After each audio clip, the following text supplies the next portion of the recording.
Do we want to be a modern, compassionate, Conservative Party that colonises the centre ground and dominates British politics?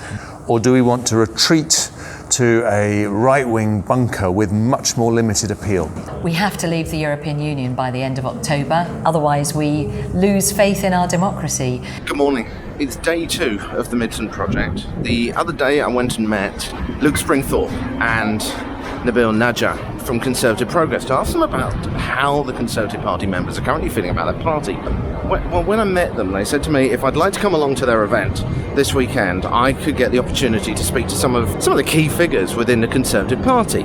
On my way here today, it struck me, this image, and it really does kind of sum up the whole situation that the Conservative Party's got at the moment. It's at a crossroads.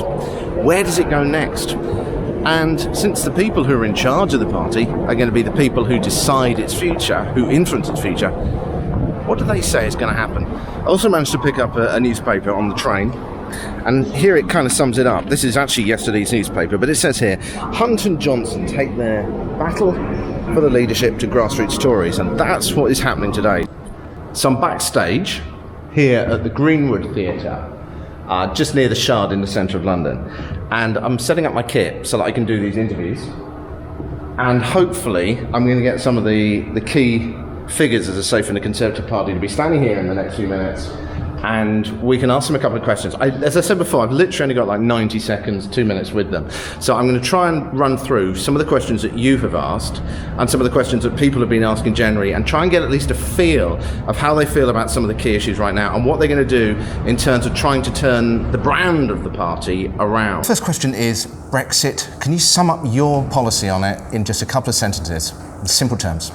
Send the wrong person to Brussels, we'll have no negotiations, no deal, maybe no Brexit. Send the right person, we can come back with that better deal. I'm that person.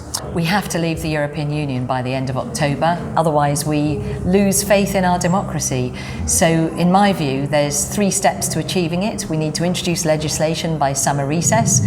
We need to be discussing it with the EU heads of government during summer recess, and then come the autumn we need to be pressing ahead with some sensible measures towards a managed exit.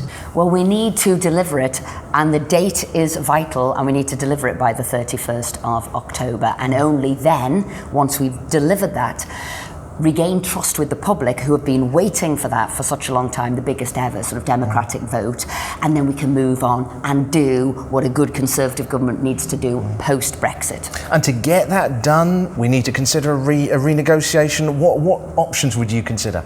Well, there isn't a renegotiation. The EU have said there is no renegotiation. There isn't enough time in the parliamentary timetable to renegotiate it, alter it and get it through on the 31st of October. No, what we've got to do is be prepared to leave, and what we've always said we wanted is the free trade agreement. So we want to leave in a positive way, and it should work for the EU and us. Remember, we buy £90 billion more of their goods per year. So I think we want to leave on good terms. What we've done then is deliver the democratic vote and moved on with our free trade agreement. We have to deliver Brexit, which means come what may, leaving the European Union by October the 31st. And we've got to give the public confidence all over again that we are going to do what we've said that we will do. Let's get it done. Let's make sure we get a good negotiated exit package, gets us out of the European Union and works for people's jobs and personal security. Well, I campaigned to remain in the European Union, but I always said we should respect the outcome of the referendum. And actually what we've seen is a loss of confidence in democratic processes across our country. You saw that in elections that we've just had. We need to get on and deliver Brexit.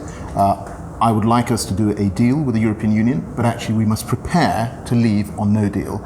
And if that's what it comes to, then we must stick to the timetable. What we cannot have is further prevarication. The new Prime Minister needs to renegotiate the deal with Brussels. Clearly Parliament's rejected it. Changes are needed so we can bring it back to the House of Commons, get it passed and leave on the 31st of October. Well, the first thing is we need to elect a new Prime Minister, and that will create a new opportunity to look at what's happened to this point, to see if anything can be done to improve the deal that we have.